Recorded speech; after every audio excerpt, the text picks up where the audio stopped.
नमस्कार, मैं विदेश ठाकुर बहुत बहुत स्वागत करता हूँ एचपी शिक्षा चैनल पर। तो दिन भर के तरों ताजा खबरों के सिलसिले को शुरू करने से पहले हिमाचल प्रदेश की लेटेस्ट नोटिफिकेशन और अपडेट्स को पाने के लिए चैनल को जरूर सब्सक्राइब करें। तो चलिए शुरू करते हैं फर्स्ट अपडेट से।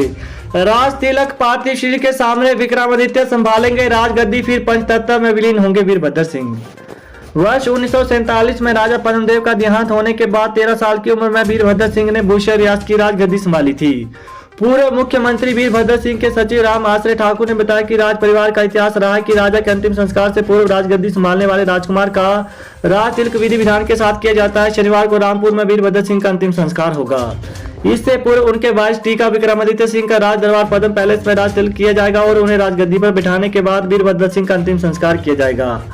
रामपुर के शमशान घाट पर अंतिम संस्कार के लिए राज परिवार के लोगों के लिए अलग से स्थान बनाया गया है। यहीं पर वीरभद्र सिंह का अंतिम संस्कार होगा। वीरभद्र सिंह के निधन की सूचना मिलते समूची रामपुर रियासत में शोक की लहर दौड़ गई है। राज दरबार पद्म पैलेस परिसर में उनके समर्थक सुबह से ही जुटना शुरू हो गए थे। पूर्व मुख्यमंत्री वीरभद्र सिंह का अंतिम संस्कार 10 जुलाई को रामपुर में होगा। इससे पहले आज गुरुवार को पार्थिव शरीर दिन भर होली लॉज में दर्शन के लिए रखा जाएगा। जयराम बोले, वीरभद्र सिंह से मिलकर लगता था किसी शख्सियत से मिले। पूर्व मुख्यमंत्री वीरभद्र सिंह के मंत्री जयराम ठाकुर गुरुवार सुबह 11:17 पर होली लॉज पहुंचे। उन्होंने वीरभद्र सिंह की देह के अंतिम दर्शन किए और उनकी आत्मा की शांति के लिए प्रार्थना की। जयराम ठाकुर ने कहा कि वीरभद्र सिंह से मिलने पर किसी शख्सियत से मुलाकात की अनुभूति होती थी।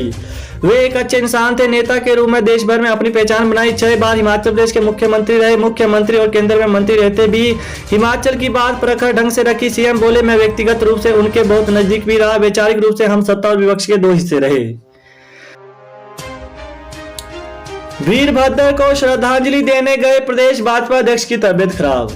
प्रदेश भाजपा अध्यक्ष सुरेश कश्यप की वीरवार सुबह अचानक तबियत खराब हो गई। वो पूर्व सीएम वीरभद्र सिंह के निवास स्थान पर उन्हें श्रद्धांजलि देने के लिए आए थे। इसी बीच उन्हें छाती में हल्की तकलीफ के चलते उपचार के लिए आईजीएमसी आना पड़ा। यहाँ पर कार्डियोलॉजी विभाग के डॉक्टर ने उन्हें ऑब्जर्वेशन में रखकर उपचार शुरू किया। नौहराधार में हरिपुर धार लोहड़ाधार बाग मार्ग पर दर्दनाक सड़क हादसे में 4 की मौत, 1 घायल।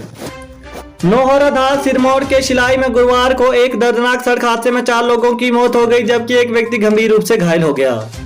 बता दें कि सिरमौर का शिलाई क्षेत्र अभी बड़े सड़क हादसे से उभरा भी नहीं था कि गुरुवार को एक और दुर्घटना ने क्षेत्र को झकझोर दिया। नौहराधार में शिमला और सोलन की सीमा को जोड़ने वाली हरिपुर लोहड़ाधार बाग सड़क पर एक कार हादसे में 4 लोगों की मौत हो गई, जबकि एक गंभीर रूप से घायल हो गया, जिसे आईजीएमसी शिमला ले जाया गया।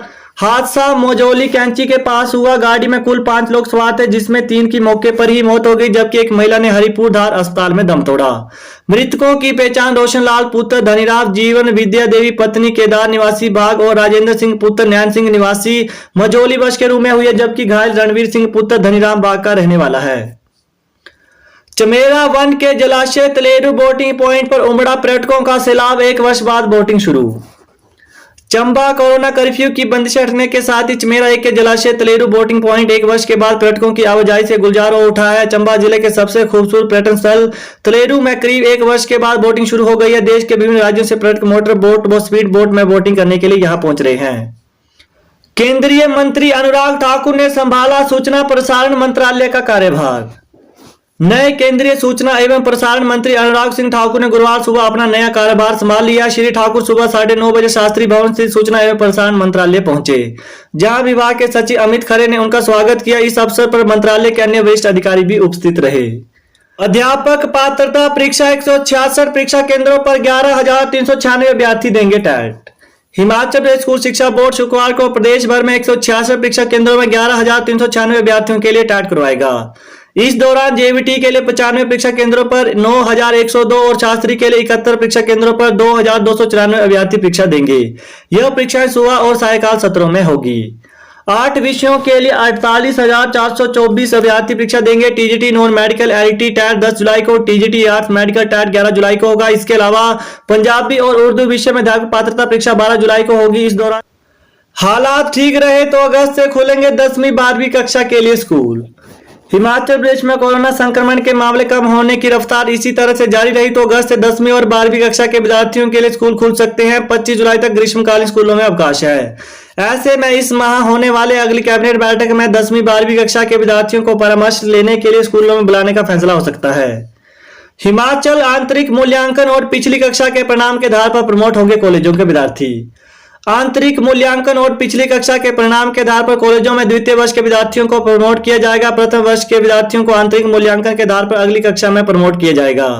हिमाचल प्रदेश विश्वविद्यालय विद्यार्थियों को प्रमोट करने का फॉर्मूला अधिसूचित करेगा। वीरभद्र को श्रद्धांजलि देने शिमला आएंगे कांग्रेस के पूर्व अध्यक्ष राहुल गांधी। अखिल भारतीय कांग्रेस कमेटी के पूर्व अध्यक्ष राहुल गांधी पूर्व मुख्यमंत्री दिवंगत वीरभद्र सिंह को श्रद्धा सुमन अर्पित करने 9 जुलाई को शिमला आएंगे। अखिल भारतीय कांग्रेस कार्य समिति के सदस्य व प्रदेश मामलों के प्रभारी राजीव शुक्ला ने गुरुवार को बताया कि राहुल गांधी दोपहर 12:30 बजे प्रदेश कांग्रेस मुख्यालय राजीव भवन में वीरभद्र सिंह के अंतिम दर्शन के साथ उन्हें श्रद्धा सुमन अर्पित करेंगे। तो यही थी हिमाचल प्रदेश की दिन भर की ताजा खबरें। तो हिमाचल प्रदेश की लेटेस्ट नोटिफिकेशन और अपडेट्स को पाने के लिए चैनल को जरूर सब्सक्राइब करें। Thanks for watching. जय हिंद, जय हिमाचल।